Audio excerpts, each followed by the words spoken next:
Okay, good morning. Once again, I started to go without the candles being lit on the bottom. But I did remember a glass of water this time.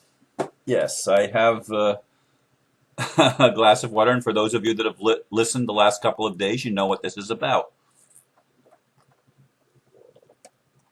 Ice water. I can't stand any drinks that aren't cold, pretty much. And what I drink is water 99% of the time. I don't drink anything else. Once in a while, a screwdriver.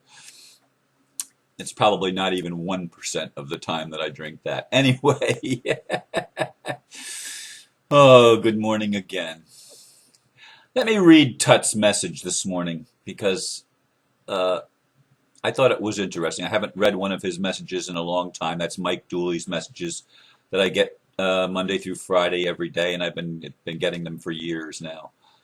There's nothing unpleasant, unkind, or unjust that has ever happened within all time and space, Ron, that won't eventually undo, reverse, and make right 1 billion times over. Guaranteed, the universe. In the meantime, Ron, you're now free to love your life. I thought that was a nice message. Today, the title that I've selected is People Can Be Validating or Irritating. Doing a video every day gives me the opportunity to interact with lots of people from around the world.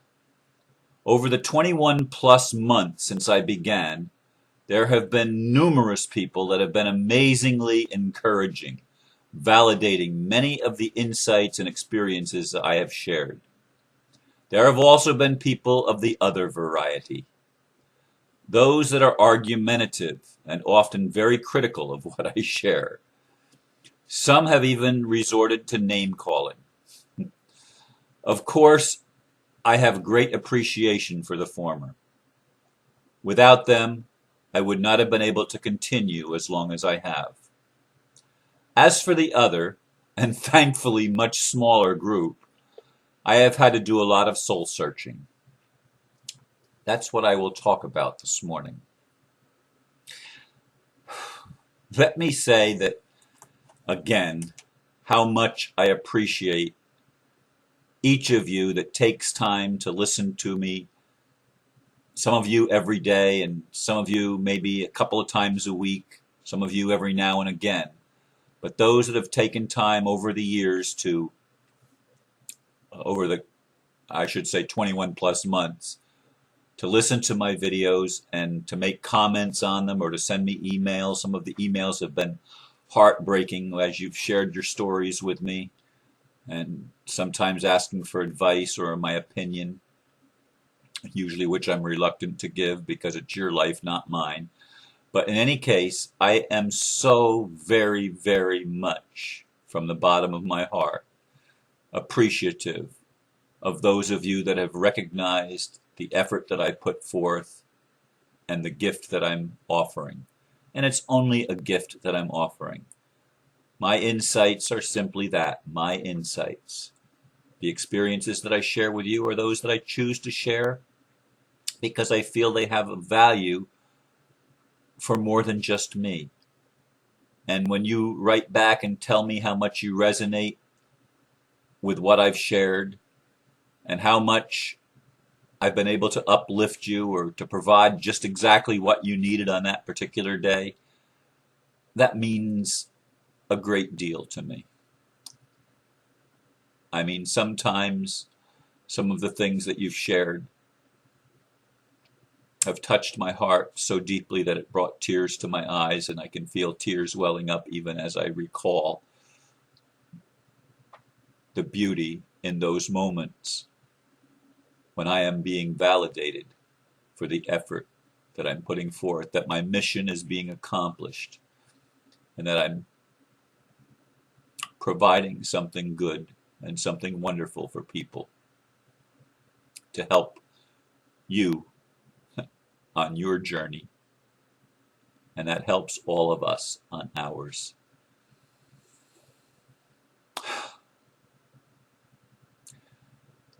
I was gone most of the day yesterday, about right around 9 hours, maybe a little more, from the time I left to the time I returned home. And it was a long day. I did not really get my nap at all yesterday, and I stayed up till 11 o'clock listening to the Republic Roundtable call, so it was an extremely long day for me. And I woke up this morning before 2:30 and got out of bed at 3 o'clock, spent an hour in the meditation room. But when I got home yesterday and went through my about 200 and something emails that had come throughout the day, I read the comments on Facebook for yesterday's video. And there's been two people that have been very annoying over the past few days to a week in their commentaries. One man and one woman. And their comments are all over the place awful. I mean, I do not resonate at all with what they're saying. They're trying to draw me into arguments. One of them I've known for a very long time. I've known him since he was a boy. His father was one of my best friends at one point in my life, and I was the best man in his second marriage, I guess. I think it was his second marriage. In any case, it breaks my heart because my first reaction to these people is to want to just unfriend them or block them, or I mean that is something that goes through my mind. I don't like it. Doesn't feel good. It irritates me to receive email or to have to read the comments that they do, and many of the times when these people get started, they can't shut up. They can't just make their comment, make their point, and leave it alone. They come back with sometimes as many as 10 or 12 or more comments on the same video in the same day. It's like it keeps egging at them over and over again. So I'm probably irritating them with what I'm sharing because they see a different point of view. And I'm not I can't imagine going on somebody's YouTube channel or Facebook page and listening to their YouTube or reading their comments on Facebook or whatever, and trying to prove them wrong. I mean, that's such an exercise in futility because people are only going to see what they're going to see. That includes me. I'm only going to see what I'm going to see. Now, I've been around myself enough over a long enough period of time to realize that I do change. My perceptions do change. And as my perceptions change, my beliefs shift. What I label reality changes. I mean, I can go back and look at some things or remember some things that I've said in the past that I no longer believe to be true. I was wrong. But I'm certainly, because I've recognized that in myself, I know it's not my job to go all around the world finding people that I disagree with and trying to prove that I'm right and they're wrong. I mean, it's just unproductive. And so I battle with the idea, and I know you have things like this in your life, people that just won't leave you alone. And you start to ask yourself, when you reach the place that I am, that you start to recognize that there's a gift in everything, even the things, or maybe sometimes especially the things you don't like, the things that don't feel good. Are they showing you a part of yourself that you need to become more aware of? And as I said, my first tendency sometimes is to want to just cut it off. And I know that's the tendency with a lot of humans. I've seen it over the course of my life. People don't want to be bothered with the irritations, and they don't want to think outside of their comfort zone. And I'm willing sometimes to be taken outside of my comfort zone and have to look at this gentleman right now currently and this lady who I really don't know. And I mean, I in my meditation this morning, I did a lot of Ho'oponopono for each of them, for each one of them, because they're bringing me a gift. It's hard for me sometimes when I'm in it to see what the gift is, and that's the times, of course, that I just want to just block them. Shut up, will you, please? And I know that you've had people in your life. I mean, I know it.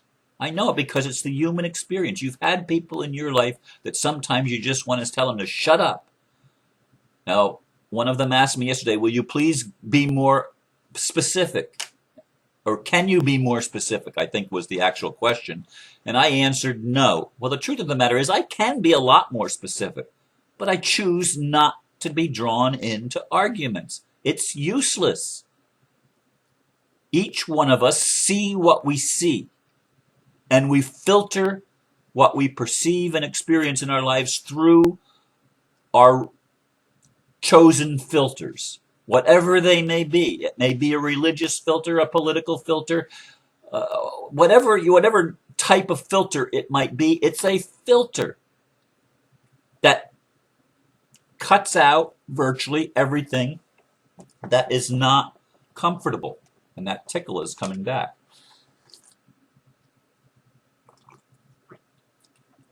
And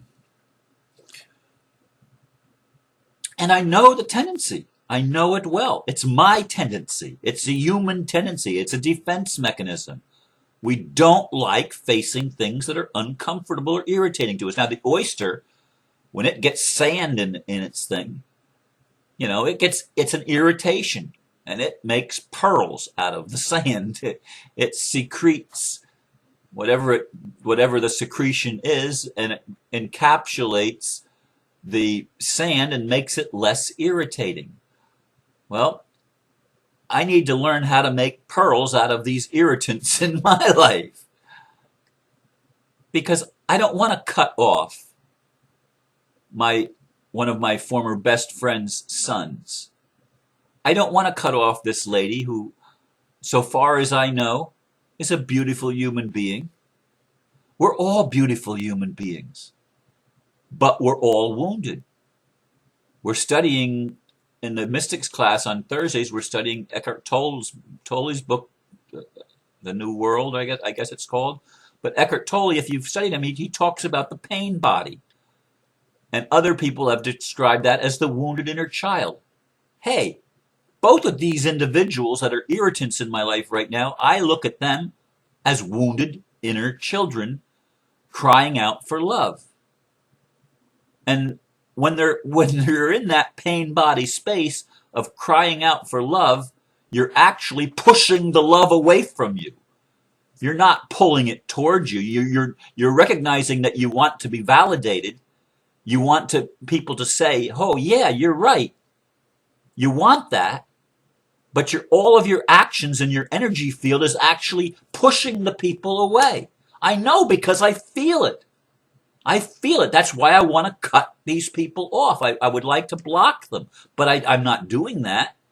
But I'd like to. And if they get into really bad name calling, I do cut them off, especially when they start calling names, calling people that are my friends, my other friends, when they start calling them names, the people, that validate and resonate with me. When they start attacking them, that's when I really, I've had to cut a couple of people off in the past and block them because of that very thing. That I won't tolerate. We have to talk civilly to each other. But the wounded inner child, the more it's neglected, the more it wants to throw its tantrums and rage and make its point. Boom, boom, boom. Bing, here's one comment. 15 minutes later, there's another comment.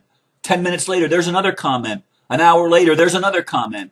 Let it go, for God's sake. Let it go. Let me be me.